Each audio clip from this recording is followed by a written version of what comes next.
आज हम बात करेंगे जिसमें हम एक्सप्लेन करेंगे thread management and finally differentiate करेंगे between the user level threads and kernel thread. और ऑलरेडी मैं बात कर चुकी हूँ, डिफरेंशिएशन जो है यूजर लेवल थ्रेड और कर्नल थ्रेड की, that is very important.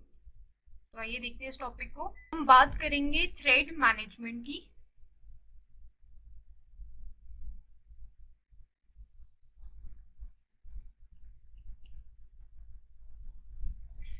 So thread management से मेरा क्या मतलब है? थ्रेड मैनेजमेंट का मतलब है कि कौन थ्रेड्स को क्रिएट करता है, देन अलग अलग काम करता है, जैसे डिस्ट्रॉय करता है थ्रेड्स को, या थ्रेड्स को स्केड्यूल करता है ऑन दी सीपीयू, या फिर ऐसा भी हो सकता है कि थ्रेड्स जो है आपस में कम्युनिकेट करना चाहते हैं यूजिंग मैसेजेस, एक दूसरे को मैसेज भेजना चाहते हैं, तो जो मैसेज पासिंग होता है वो कौन करता है। तो थ्रेड्स की बेसिकली थ्रेड से रिलेटेड जितने भी काम है वो एक्चुअली कैसे होते हैं या कौन करता है, that is referred to as the thread management. तो अगर मैं बात करूं, thread management means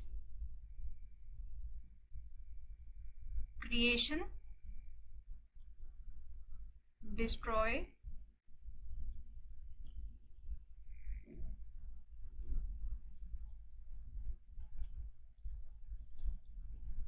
message passing. तो थ्रेड्स की अगर मैं बात करूं, थ्रेड मैनेजमेंट मींस थ्रेड का क्रिएशन, या थ्रेड को किल करना, डिस्ट्रॉय करना, या थ्रेड्स को शेड्यूल करना, या अगर थ्रेड्स आपस में मैसेजेस पास करना चाहते हैं तो वो कम्युनिकेशन का एक्चुअल काम जो है, या इन सारे फंक्शंस को कंट्रोल बेसिकली कौन करता है।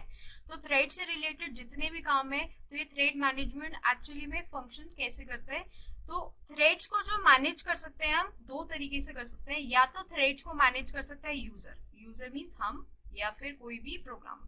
तो थ्रेड्स को मैनेज करने का काम दो जने कर सकते हैं, या तो करेगा यूजर या फिर करेगा कर्नल। और कर्नल के बारे में ऑलरेडी मैं बात कर चुकी हूँ। कर्नल मीन्स आपका ऑपरेटिंग सिस्टम का वो पार्ट जो सारे जो ये ऑपरेटिंग सिस्टम रिलेटेड या मैनेजमेंट रिलेटेड फंक्शंस कर चुके हैं, करता है, जो बेसिकली मैनेज करता है, दैट इज दी कर्नल।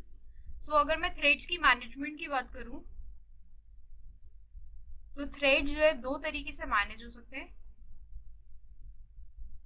या तो थ्रेड्स की मैनेजमेंट कर सकता है यूजर, जो आप खुद हो गए, या फिर प्रोग्रामर। देन नेक्स्ट थ्रेड की मैनेजमेंट कर सकता है कर्नल। और कर्नल मींस ओएस, ओएस का वो पार्ट जो कि सारे मैनेजमेंट फंक्शन देखता है, that is referred to as the kernel. और जो यूजर से इंटरैक्ट करता है उसके बारे में हम ऑलरेडी बात कर चुके हैं, उसको कहते थे हम शेल। तो या तो थ्रेड्स को मैनेजमेंट, थ्रेड्स की जो मैनेजमेंट है वो यूजर कर सकता है, या फिर ऑपरेटिंग सिस्टम कर सकता है। तो जब हम कहेंगे ऑपरेटिंग सिस्टम कर सकता है, तो मैं यहाँ पे रेफर करूंगी कि कर्नल कर सकता है। तो एक बार इसको डायग्राम के थ्रू देखते हैं।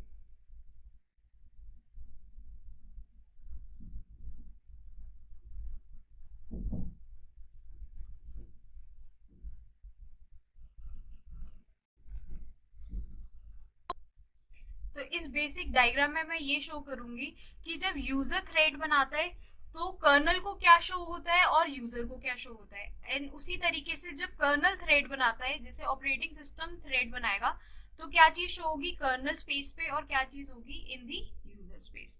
तो अगर मैं first type of thread management की बात करूं, जहां पे यूजर थ्रेड मैनेजमेंट कर रहा है, मीन्स हर काम जो थ्रेड से रिलेटेड है वो यूजर कर रहा है। तो कर्नल के हिसाब से एक सिंगल प्रोसेस हुआ, that is doing the function. अब ये जो थ्रेड्स है किसने बनाए हैं? ये थ्रेड्स बनाए हैं यूजर ने। तो कर्नल को कुछ नहीं पता, कर्नल के हिसाब से क्या है, एक सिंगल प्रोसेस काम कर रहा है ऑन दी सीपीयू, या फिर एक सिंगल प्रोसेस है मेमोरी में। फिर उसके बाद अगर यूजर स्पेस की बात करें, तो यूजर स्पेस के अकॉर्डिंग यूजर ने इसे खुद मल्टीपल थ्रेड्स में डिवाइड किया हुआ है। जैसे मैंने फर्स्ट डायग्राम में क्या किया है, एक प्रोसेस को डिवाइड किया है तीन थ्रेड्स में, बट ये तीन थ्रेड्स में किसने डिवाइड किया है? यूजर ने डिवाइड किया है। तो इन तीन थ्रेड्स के बारे में सिर्फ और सिर्फ यूजर को पता होगा, कर्नल को कुछ नहीं पता होगा।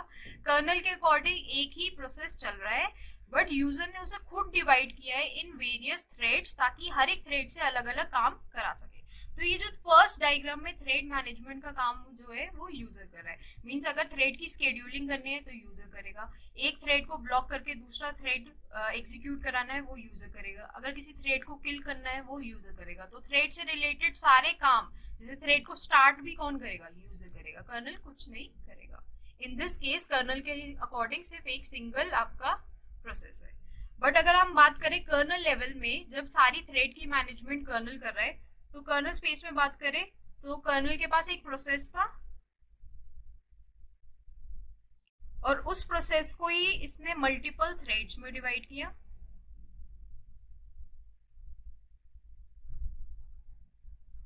और user can now see the multiple threads. ठीक है, so that is the basic difference between the management by user और मैनेजमेंट बाय दी कर्नल। और यहाँ पे एक चीज मैं और शो कर देती हूँ, जब फर्स्ट केस में थ्रेड्स बना रहा है यूजर, तो वो यूज कर रहा है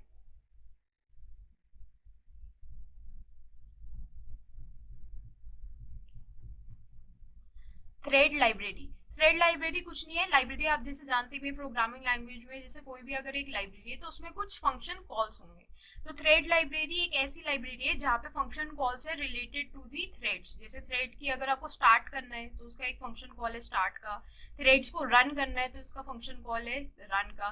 तो थ्रेड से रिलेटेड जितने भी काम है, थ्रेड्स को किल करना है, तो हर एक के लिए एक फंक्शन कॉल दिया हुआ है ताकि आप उस फंक्शन कॉल को यूज करके थ्रेड से रिलेटेड सारे काम कर सको।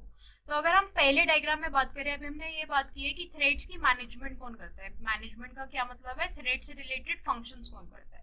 तो थ्रेड से रिलेटेड जो फंक्शंस है वो या तो यूजर कर सकता है या फिर वो कर सकता है colonel.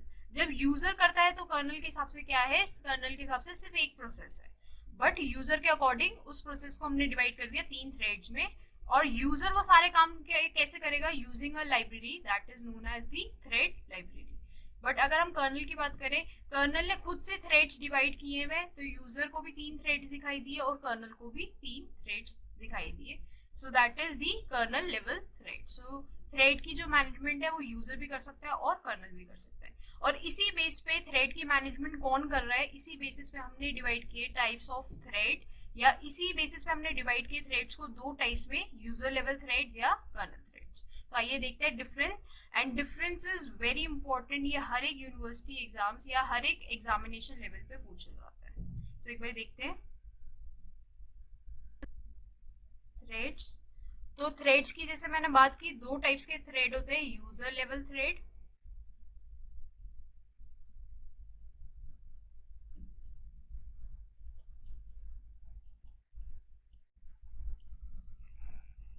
And kernel level thread. ठीक है, ये 2 टाइप्स के थ्रेड हो गए। और ये 2 टाइप्स हमने किस बेसिस पे बनाए थे, थ्रेड के मैनेजमेंट के बेसिस पे। अगर थ्रेड का मैनेजमेंट यूजर कर रहा है तो यूजर लेवल हो गया, और थ्रेड का मैनेजमेंट अगर कर्नल कर रहा है तो कर्नल लेवल हो गया। सो फर्स्ट डिफरेंस इज,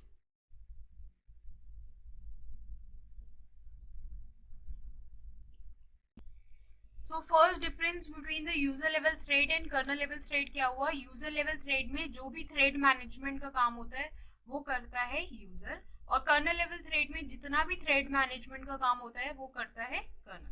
तो जैसे हम फर्स्ट डायग्राम में देख सकते हैं, यहाँ पे क्या है, आपके पास एक कर्नल है जिसके पास एक सिंगल प्रोसेस है, और यूजर ने उसे खुद डिवाइड किया है 3 थ्रेड्स में। और ये 3 थ्रेड्स में कैसे डिवाइड किया है, using thread library.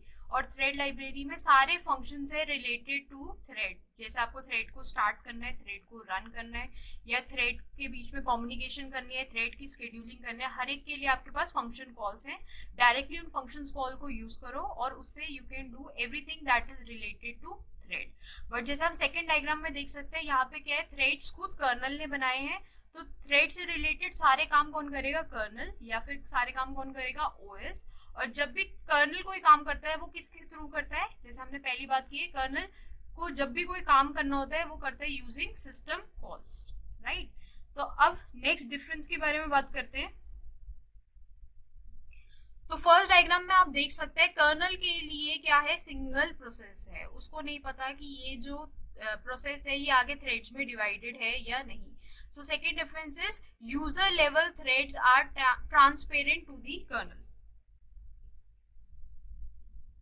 So user level threads are transparent to the kernel. यहाँ पे ट्रांसपेरेंट का मतलब ये मत समझिए कि ट्रांसपेरेंट जर्नली ऐसा ऑब्जेक्ट होता है जिसके आप थ्रू देख सकते हैं, बट यहाँ पे इस स्टेटमेंट का मतलब ये है कि user level threads are transparent to the kernel का मतलब ये है कि कर्नल को कुछ नहीं पता about user level thread. Kernel को नहीं पता कि थ्रेड्स बने हुए हैं या थ्रेड्स ब्लॉक हो रहे हैं या थ्रेड्स कुछ काम कर रहे हैं उसके हिसाब से क्या है, सिंगल एक प्रोसेस है, तो these threads are transparent to the kernel, means kernel इन थ्रेड्स को नहीं देख सकता। तो ये स्टेटमेंट, हालांकि हम ऐसे बोलते हैं user level threads are transparent to the kernel, but transparent का आप लिटरल मतलब मत लीजिए कि ट्रांसपेरेंट का मतलब जनरली होता है कि आप देख सकते हैं, बट यहाँ पे इसका मतलब ये है कि कर्नल को नहीं पता, कर्नल के लिए ट्रांसपेरेंट है, कर्नल को नहीं पता कि यहाँ पे थ्रेड्स है या नहीं है। और सिंपल सी बात ये है कि अगर कर्नल को नहीं पता और सपोज करो एक थ्रेड जो है वो ब्लॉक हो जाता है, अब ब्लॉक क्यों होगा, क्योंकि हो सकता है किसी इनपुट आउटपुट की जरूरत है, तो उसे सीपीयू से हटना पड़ेगा। तो जैसे हम पहले डायग्राम में ही इस पॉइंट को एक्सप्लेन करने की मैं कोशिश करती हूँ, बहुत ही इंपॉर्टेंट पॉइंट है। तो सपोज करो यहाँ पे फर्स्ट डायग्राम में जो पहला थ्रेड है उसको कुछ इनपुट आउटपुट चाहिए, या तो उसको सपोज करो कीबोर्ड से इनपुट चाहिए, तो ऑब्वियसली बात है ये सीपीयू से हटना चाहेगा और ये कहाँ पे जाएगा, आईओ डिवाइस की क्यू में चला जाएगा, कीबोर्ड की क्यू में चला जाएगा। तो क्योंकि कर्नल को या ऑपरेटिंग सिस्टम को नहीं पता कि एक थ्रेड का कोई काम है, उसके हिसाब से क्या होगा, वो काम किसका होगा, इस प्रोसेस का काम होगा। एंड एक थ्रेड ने अगर सिस्टम कॉल को किया, अगर एक थ्रेड ने जो है ब्लॉकिंग कॉल की, तो उसकी वजह से क्या होगा, पूरा का पूरा प्रोसेस ब्लॉक हो जाएगा। वापस से देखते हैं, यहाँ पे क्या है, 3 थ्रेड्स बने हुए, एक थ्रेड को इनपुट आउटपुट की जरूरत थी, तो मींस उसको ब्लॉकिंग कॉल करनी थी। तो क्या हुआ, क्योंकि एक थ्रेड को ब्लॉकिंग कॉल करनी थी, तो कर्नल के अकॉर्डिंग क्या हुआ, कर्नल के अकॉर्डिंग उस प्रोसेस ने की, क्योंकि कर्नल को पता ही नहीं कि यहाँ पे 3 थ्रेड्स बने हुए, तो वो पूरे के पूरे प्रोसेस को ही ब्लॉक कर देगा। तो इस पॉइंट को लिखते हैं।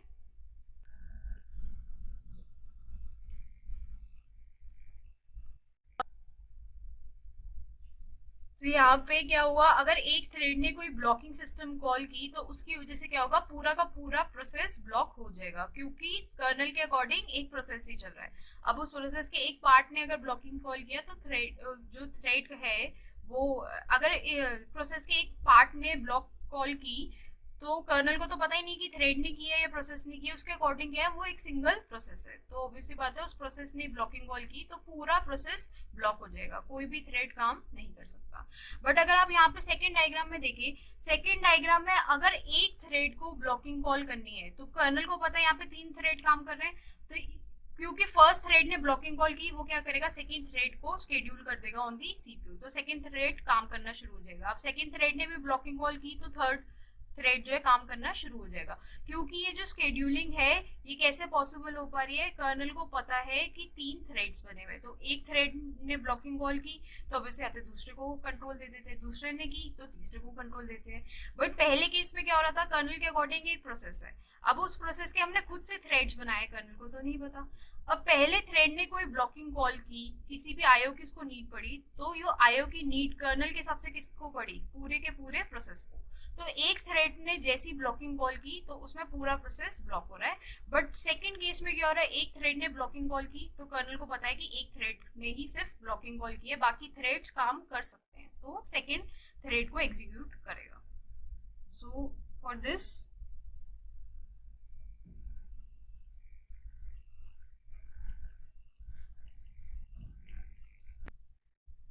सो सेकेंड केस में जैसे हमने देखा कि क्योंकि एक थ्रेड ने कोई ब्लॉकिंग कॉल की, तो क्या करेगा, कर्नल दूसरे थ्रेड को एग्जीक्यूट कर देगा ऑन सीपीयू, या दूसरा जो क्या कहते हैं आपका थ्रेड है वो एग्जीक्यूशन में चला जाएगा, क्योंकि कर्नल को पता है यहाँ पे 3 थ्रेड्स बने हैं, तो एक थ्रेड के ब्लॉकिंग कॉल की वजह से पूरा प्रोसेस ब्लॉक नहीं होगा, दूसरे थ्रेड्स काम करेंगे, तो प्रोसेस अभी भी एग्जीक्यूशन में है।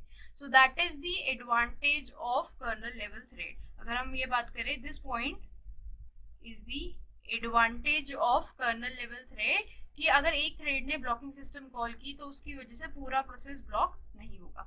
बट साथ ही साथ यूजर लेवल थ्रेड के भी अपने कुछ एडवांटेज होंगे। तो यूजर लेवल थ्रेड में मैंने बात की, सारे काम किसके थ्रू होते हैं, यूजर के थ्रू होते हैं, और यूजर वो काम कैसे करता है, थ्रेड लाइब्रेरी यूज करके, और थ्रेड लाइब्रेरी में क्या है, फंक्शन कॉल्स, तो सारे काम इसका मतलब थ्रेड से रिलेटेड होते हैं यूजिंग सम फंक्शन कॉल्स। और जहां तक कर्नल लेवल थ्रेड की बात करें, कर्नल लेवल थ्रेड में सारे काम कैसे होते हैं, कर्नल के थ्रू, और कर्नल कैसे करेगा वो काम, यूजिंग सिस्टम कॉल्स। तो फर्स्ट केस में काम हो रहे हैं यूजिंग फंक्शन कॉल्स, और सेकंड केस में काम हो रहे हैं यूजिंग सिस्टम कॉल्स। तो ऑब्वियसली आता है फंक्शन कॉल्स होंगे वो फास्ट होंगे, और सिस्टम कॉल्स में टाइम लगता है, ये हम ऑलरेडी इस बारे में बात कर चुके हैं फर्स्ट यूनिट में। सो सिस्टम कॉल्स क्या होते हैं, बहुत ही एक्सपेंसिव होते हैं क्योंकि उसमें बहुत ज्यादा टाइम लगता है। तो इसका मतलब क्या हो गया, जो आपके यूजर लेवल थ्रेड्स होंगे वो फास्ट होंगे। फास्ट क्यों होंगे, क्योंकि सारा काम किसके थ्रू कर रहे हैं, फंक्शन कॉल्स के थ्रू। बट अगर कर्नल लेवल थ्रेड्स की बात करूं, वो स्लो होंगे। वो स्लो क्यों होंगे, क्योंकि सारा काम किसके थ्रू हो रहा है, सिस्टम कॉल्स के थ्रू। और जो भी काम सिस्टम कॉल्स के थ्रू होता है, हम ऑलरेडी बात कर चुके हैं, वो स्लो हो जाता है। तो अगर आपको थ्रेड्स को क्रिएट करना है, वो जल्दी होएगा यूजर लेवल थ्रेड में। अगर थ्रेड्स को डिस्ट्रॉय करना है, थ्रेड्स को स्केड्यूल करना है, सारे काम जल्दी कहाँ होंगे, जब यूजर लेवल थ्रेड्स होंगे। क्योंकि हर एक के लिए आपके पास क्या है, एक फंक्शन कॉल।